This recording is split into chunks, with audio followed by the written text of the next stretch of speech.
What's going on, everyone? Xylos here, and today we're going to be talking about how to use your railjack during your missions within the Proximas. So once you've completed your railjack and you've got it built, you're able to get into your railjack from the sides, either the left or the right of the railjack. Once you get inside your railjack, you'll be able to walk around and look at different aspects of the railjack. And right here in the main lobby, once you come into your railjack, you have an arsenal, and where you're able to mod your frame, change out stuff that you want to change. But you're only able to access that once you've come back to the dry dock. You won't be able to do it in between missions out there in the Proxima. Once you've completed everything that you want to do within the arsenal, you exit the arsenal and then you go through either one of the doors on the left or the right, and you go up to the navigation center. From there you'll be able to access one of the three nodes, whether it's the Veil Proxima, the Earth Proxima, or Saturn Proxima. The first tier is the Earth Proxima. Here you'll be able to do missions, and this node here is the best node for a titanium farm should you need a whole bunch of titanium, which you will need. Next is the Saturn Proxima, and as you can see, you need level 3 intrinsic, which means that any one of your intrinsics need to be at level 3 before you're able to access this planet. I would recommend making sure that you're able to do the nodes on the Earth Proxima before you try and go over to the Saturn Proxima. Then you have the Veil Proxima. And in the Veil Proxima, you have to be level 7 on any of the intrinsics to be able to access the Veil. So if you're wanting to go on to a mission but not use your railjack, you can come up here and you can select this up here. Select a mission to form a crew. This will allow you to join on somebody else's railjack and not use your railjack if you're not comfortable taking it out into the Proximas yet. So let's actually get into a mission, and let me show you how to use your railjack and some of the basics of using your railjack.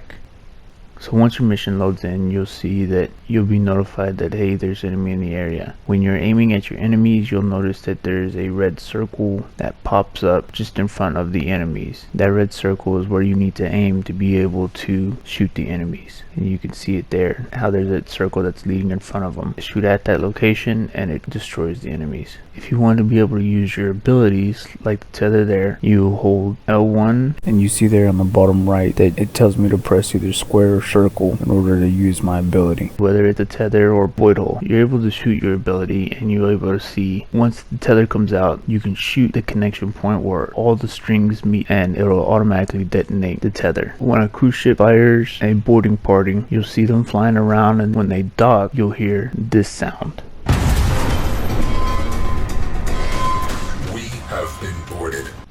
That means that you have a boarding party on your ship and you need to take care of them. Once you've taken care of them, you've put out any fires or any ruptures that you have on your ship, you can go back to fighting the enemies and destroying them.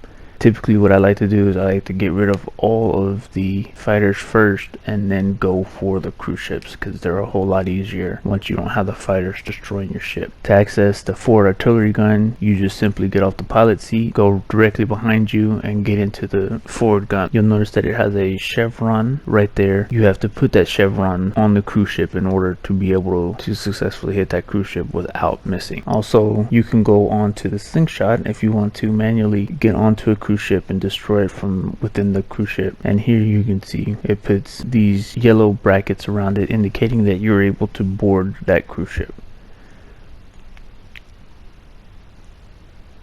Once aboard, you're able to go on there, kill the crew, and then destroy the reactor. The reactor on the cruise ship looks like this, and once you get into the higher levels, it'll have a protective shield on it that you'll have to hack the console in order to get rid of before you're able to destroy the reactor. And simply to destroy the reactor, all you have to do is hit it and you've destroyed the reactor. Here's two ways to get off of the cruise ship. You can either run back to where you spawned in at and exit out the back of the cruise ship, or you can use your Omni and automatically teleport back to your ship or whoever ship that you're on at the time, like I do here. When you have a fire or a rupture on your railjack, it'll bring up the Revelite, and all you have to do is shoot your Revelite at it and it'll bring up the scroll bar. Once it gets within those brackets, you stop and diminishes the fire. If you have a rupture on your railjack, when you go up there and you aim at the rupture, you'll see that it's got a crack line. On that crack line, all you have to do is just simply follow that line and it immediately closes the rupture. if you are on somebody else's railjack and they have abilities that they're able to use, such as the tether or void hole, do not use their abilities. That is for the pilot to use, not for you to use, because you have no idea what the pilot's doing and how they operate their ship. Therefore, you are going to mess them up and you'll frustrate them. They'll go to dry dock and then disband the whole group, and now you're having to try and join somebody else's. Either do the repairs, use the guns, but don't use their abilities. That is the most frustrating thing when you have a random crew together and not guys that you normally play with. So if you're in a mission and you want to stay out there longer, once you've completed the mission, you're able to go back to the forge, which is at the very back of the ship. Alright, and you can run all the way here, just like this. Once you get back there, you're able to go to the forge, and in the forge you're able to use materials and resources that you have collected throughout the mission in order to be able to restock everything. And as long as you're level 5 in engineering, you're able to restock everything within the forge, and you simply just pick on the item, it'll forge that item, and you're only able to forge one item at a time at each section. There's 4, there's 2 on each side. You'll notice that it says refine up here on the very top. Do not refine during a mission. All that does is caches in all of your resources that you've collected so far. Then you won't be able to build anything that the pilot needs, such as flux energy or the munitions. If you're going to refine, make sure that you're about to go to the dry dock before you refine. Don't be that one that's in the mission and refines the resources that you've collected so far. Hopefully this video was useful. Give it a like and subscribe to stay up to date on any videos I'll be putting out, and I appreciate it.